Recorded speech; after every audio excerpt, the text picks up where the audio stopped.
So today we're going to have a look at some pitching and specifically trying to control the launch angle. And one thing we find out the best pitchers of the ball do is they have a consistent launch angle of around about 30 degrees.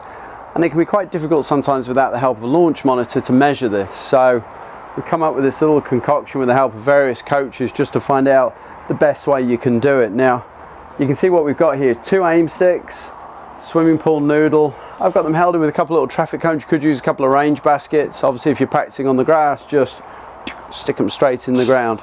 And what you need to know is I've got them set so they're 5.5 feet away from the golf ball and 3 foot high. And our objective here in a second is to hit some little, what would feel like 30-40 yard wedge shots and see if we can get the ball starting underneath that. This is what the good players do consistently. So to do that, we're going to need a little forward lean and a relatively shallow angle of attack. Okay, so let's just see if we can play one down for you. So we're going to pop the ball fairly centered. I'm going to get the weight slightly forward, feel my chest on top of the ball. I'm going to take it back to about arm's level, but then I'm really going to make sure coming through, I'm going to keep the handle forward, going to keep my body and my chest rotating on the way through. We don't want the chest to stop turning. See if we can launch one under there for you.